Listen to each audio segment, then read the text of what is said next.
The morning sun shimmered over the Pacific as I drove down the familiar curves of the Pacific Coast Highway, the salty wind tousling my silver hair.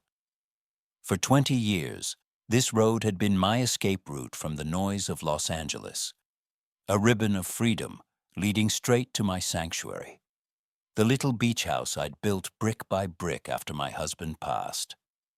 That house was my proof that a widowed seamstress could carve out her own corner of the world. But that morning, something was off. 3 cars I didn't recognize were parked in my driveway, their tires crushing the lavender bushes I'd planted myself. Laughter and music, loud, careless, and out of place, drifted through the open windows. My pulse quickened. I pressed the brakes and just stared for a moment. The garden I had tended for years looked like a war zone. Empty beer cans sparkled in the grass, towels hung over my wicker chairs, and 2 children were kicking a soccer ball against my terracotta pots, the ones that had survived every summer storm. I got out of the car slowly, the keys trembling in my hands. Then I saw her, Jessica Reed, my daughter-in-law, standing on the porch like she owned it. She was wearing my apron, the blue one I had embroidered with roses years ago. Her smile was smug, the kind of smile that made you feel small before a word was even spoken. "Jessica," I began, forcing a calm I didn't feel. "I didn't know you were here." "Oh, Evelyn," she said, her voice dripping with mock sweetness. "We're having a little family weekend. Michael said we could use the house any time. You don't mind, do you?" Before I could answer, more people appeared. Her sister Veronica with 2 loud teenagers, her mother in a bright floral robe, some man in a Hawaiian shirt, and a woman holding a baby. Strangers, all of them standing inside my house. Veronica snorted. "So this is the famous mother-in-law. I thought you'd be taller." Their laughter sliced through me like glass. I looked around, my furniture, my paintings, my memories, now covered in chaos. "Where's Michael?" I asked, barely above a whisper. "Working, as usual," Jessica replied, folding her arms. "Unlike some people, he has responsibilities. Look, Evelyn, the bedrooms are all taken, the kitchen's busy, and frankly, you just make everyone uncomfortable. Maybe you could stay at a hotel." My throat tightened. "Jessica, this house is mine. I paid for it, every inch of it." She rolled her eyes. "Oh, please. What's yours is Michael's, and what's his is mine. That's how families work, right?" Something in me cracked. I stepped past her into the hallway. The air smelled different now, heavy with cheap perfume and fried food. Toys littered the floor. My framed photos of Michael as a child were gone, replaced by beach posters.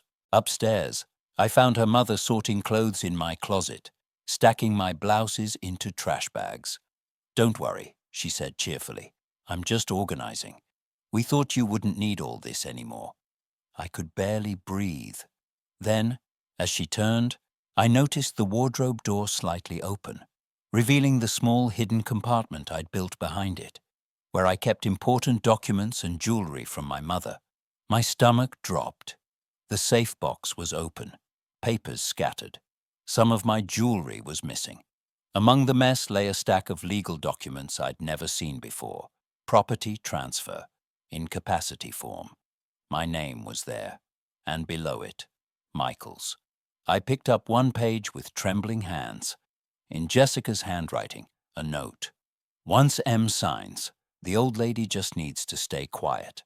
I felt something shift inside me. Not just anger, but a cold, precise clarity. Downstairs, Jessica's laughter echoed again. "Evelyn, are you still here? Don't make this harder than it needs to be." I took one last look around, at the house I'd built, now occupied by people who saw me as a burden, and I smiled faintly, the kind of smile that hides a storm. "You're right," I said, my voice calm, almost gentle. "It won't be hard at all." As I walked out, the ocean breeze hit my face, cool and sharp. By the time I reached my car, the trembling had stopped. The house behind me was no longer a refuge. It was a battlefield. That night, from the balcony of a small hotel overlooking the same stretch of coast, I watched the lights flicker in the windows of my house. Laughter echoed faintly across the wind. They thought they'd humiliated me. But what they'd really done was awaken something that had been sleeping for years. The kind of anger that doesn't scream. It plans. The next morning, I woke before dawn. Sleep had refused to visit me. Every time I closed my eyes, I saw Jessica's smirk, her hand resting on my apron as if it were her trophy. But fear had vanished overnight, replaced by something colder, sharper, determination.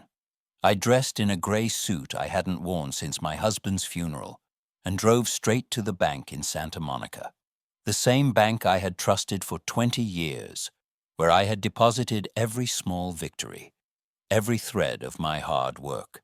Mr. Davis, the branch manager, smiled when he saw me. "Mrs. Carter, it's been a while. How can I help you today?" "I need to freeze any outside access to my accounts," I said steadily. "And I'd like an official letter confirming my mental and financial capacity immediately." His smile faded. "Has someone tried to—" "Yes," I interrupted, "and they're going to regret it." Within minutes, the paperwork was done. When I saw the balance on the screen, the savings I'd built in quiet discipline, I exhaled slowly. Jessica thought I was just a fragile old woman with a small pension. She had no idea I'd spent decades preparing for storms exactly like this. Mr. Davis hesitated, then leaned closer. "You may need a lawyer, Mrs. Carter. Someone who deals with family and property disputes." "I already have someone in mind," I said. And I did. By noon, I was sitting in the polished office of Thomas Grant, a family and property attorney known for being both ruthless and meticulous. His desk was lined with legal textbooks and a small plaque that read, "Justice is never accidental." "Tell me everything," he said, pen poised. So I did. I told him about the invasion, the insults, the missing jewelry, the fake incapacity form, and my son's silence. He didn't interrupt once, only taking notes with swift, precise strokes. When I finished, he leaned back, eyes sharp. "Do you have proof that the house belongs solely to you?" "I do. Deeds, receipts, mortgage payments, every one of them in my name. And the doctor who supposedly diagnosed you with dementia.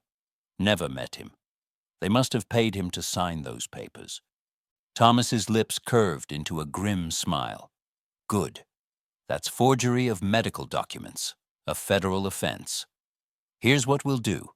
File for immediate eviction on grounds of unlawful occupancy, report the stolen jewelry, and send the falsified report to both the medical board and the district attorney's office. I'll also request a restraining order. We'll corner them from every angle."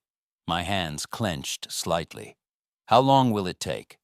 "In cases this clear, days, not months." He studied me. "You understand, Mrs. Carter, this won't be a quiet process. Your relationship with your son may never recover." I looked at him, my voice calm. He ended that relationship the moment he called me insane for money. Thomas nodded with quiet respect. "Then let's begin." By afternoon, I was back in my hotel room surrounded by stacks of papers, my laptop glowing under the harsh light. I documented every detail: photos of the wrecked garden, screenshots of Veronica's social media posts bragging about our new beach getaway, receipts, timestamps, everything. Years of sewing had trained me to be methodical, patient, skills now repurposed for war. At 8 p.m., I dialed Michael's number. He picked up on the third ring. "Mom," his voice was wary. "Tomorrow morning," I said.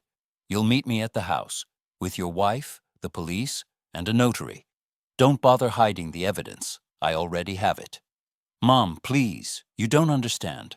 "No," I cut in, voice steady as steel. "You don't understand.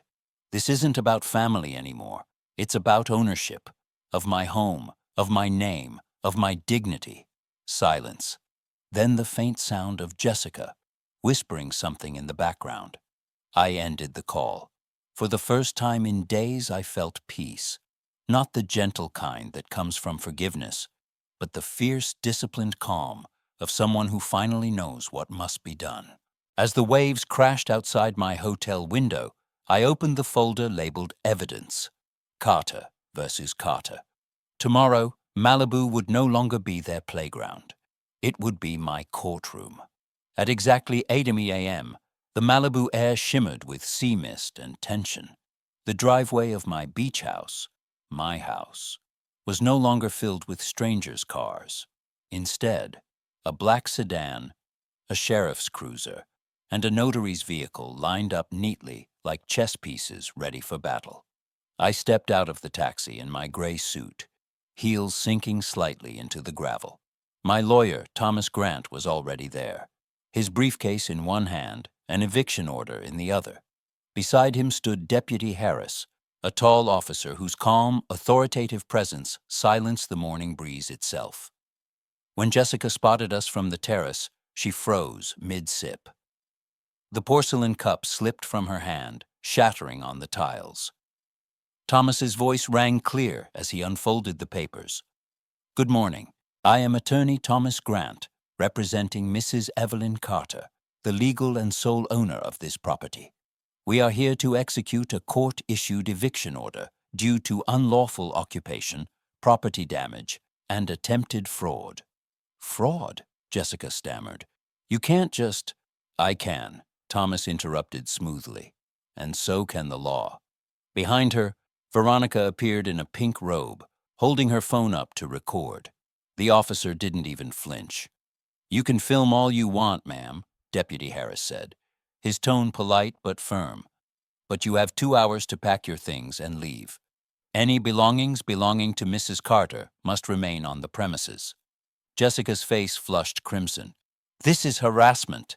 You can't do this to family." "Evelyn, me." I took a slow step forward. My voice was calm, but it cut through her protests like a blade. "Family doesn't forge medical reports to steal from each other, Jessica. Family doesn't throw their elders out into the street." The door slammed open, and Michael came rushing in, breathless, tie crooked, panic in his eyes. "What's going on here?" Thomas turned to him without emotion. "Mr. Carter, you are being served with a subpoena for complicity in attempted property fraud against a senior citizen. You are welcome to read it, but not to touch it." Michael stared at the paper as if it were a bomb. His face turned pale. "Mom, we can fix this," he said weakly. "There's nothing left to fix," I replied. "You made your choice when you stayed silent." Jessica stepped in front of him, her voice shrill. "Don't let her do this. She's manipulating." "Enough," I said sharply. "The only thing I've manipulated today is justice." For the next 90 minutes, chaos reigned. Children cried as toys were stuffed into trash bags. Veronica shouted orders, while her mother muttered curses under her breath. One of the teenage boys kicked the door in frustration. Deputy Harris stood like a sentinel, his watch ticking louder than the waves outside. As the countdown reached the final half hour, Michael finally approached me, suitcase in hand. His voice trembled. "Mom, please, let's talk. I'll give everything back. I'll drop the papers, I swear." "You should have talked before you tried to steal," I said. He rubbed his face, eyes glistening. "You don't understand. I did it for my kids." I took a deep breath. "Then teach them the right lesson, Michael. Teach them that taking what isn't yours destroys everything you love." His mouth opened, but no words came out. For the first time, he looked small, like the boy I used to hold when storms scared him. Deputy Harris stepped forward. 10 minutes. The last 10 minutes felt like an exorcism. Jessica screamed, "You'll regret this, you bitter old woman," as she hurled a suitcase into the trunk. Veronica's phone finally lowered, her face drained of color. Even the wind seemed to stop to listen.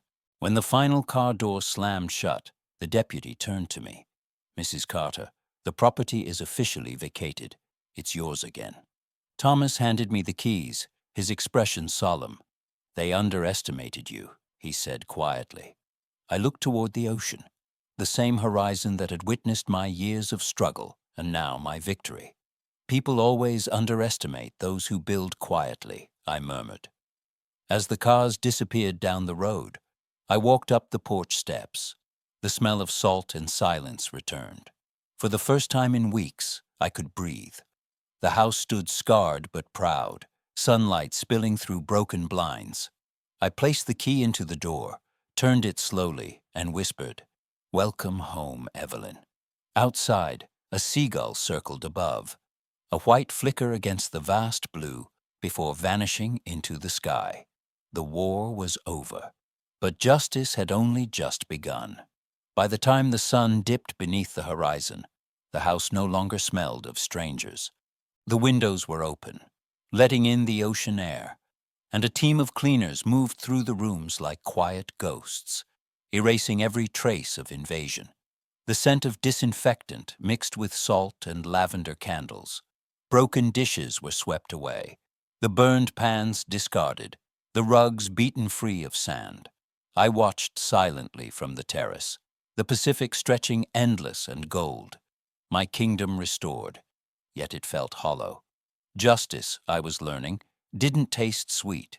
It tasted clean, cold, necessary. When Thomas Grant called that Friday evening, I almost didn't answer.